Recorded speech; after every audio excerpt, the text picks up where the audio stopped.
आपका स्वागत है आपके अपने YouTube चैनल सरकारी गुरुजी में।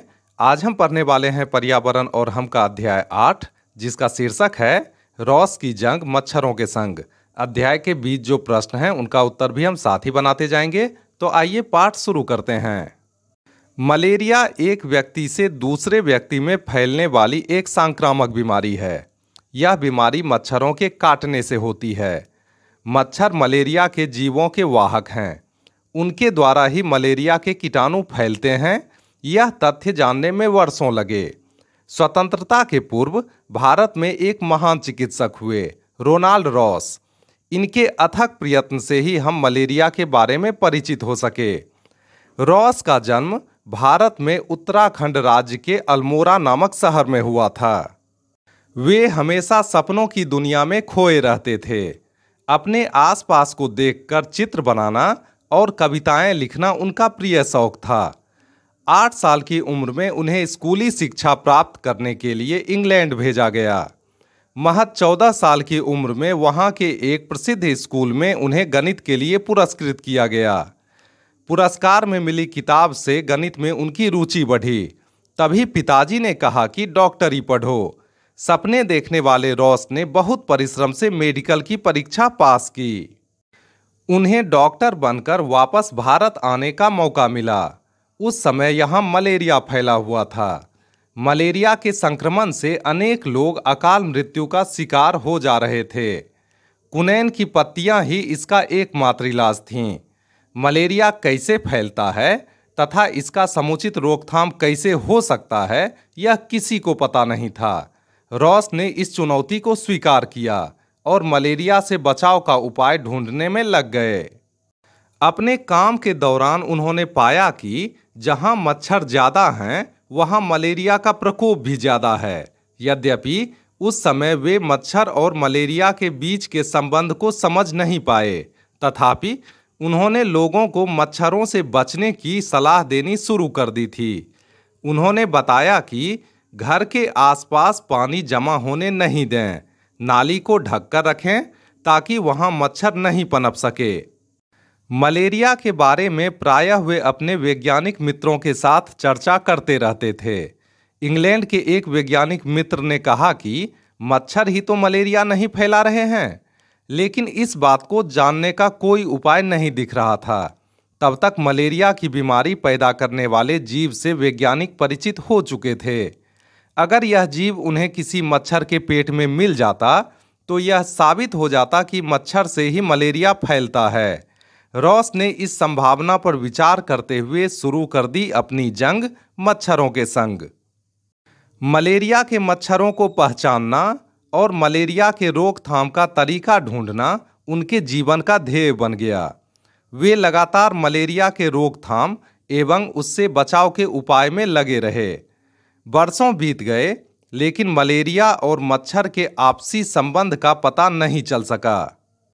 इसे जानने के लिए वे कई लोगों की उंगलियों में सुई चुभोकर खून के नमूने लेते और जांच करते।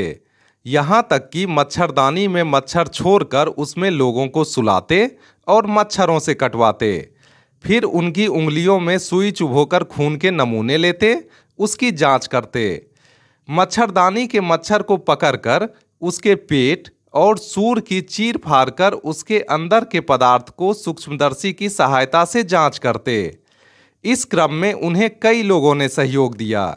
सबसे ज़्यादा मदद उनके कर्मचारी अब्दुल एवं एक मलेरिया के मरीज हुसैन खान ने की। हुसैन खान की डॉक्टर रॉस ने काफ़ी देखभाल की।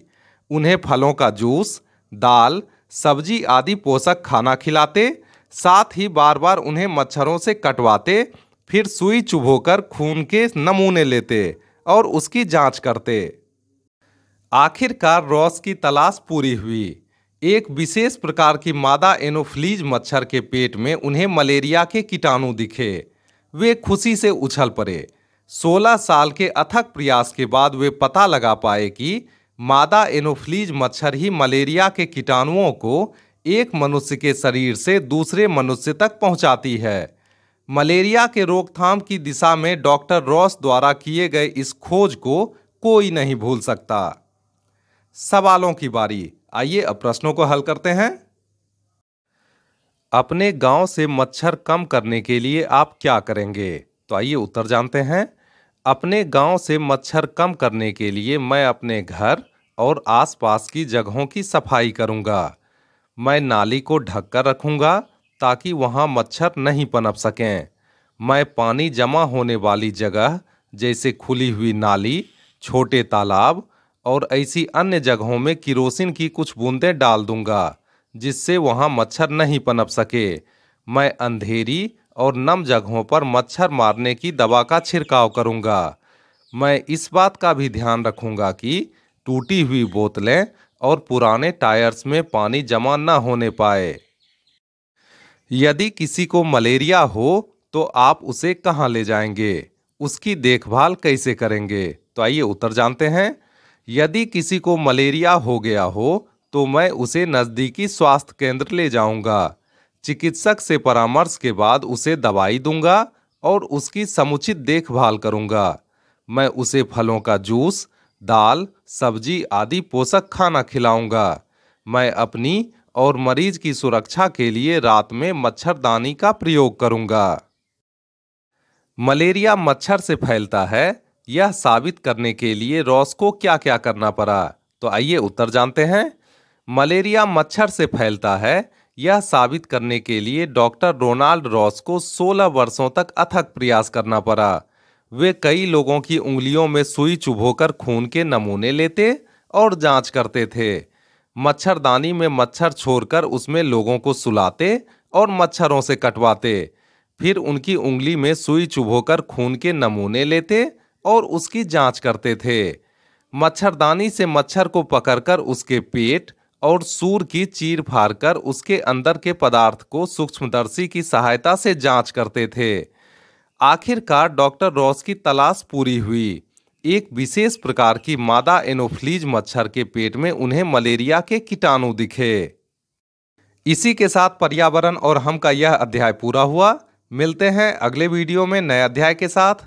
तब तक के लिए स्वस्थ रहिए, मस्त रहिए। आपका बहुत बहुत धन्यवाद।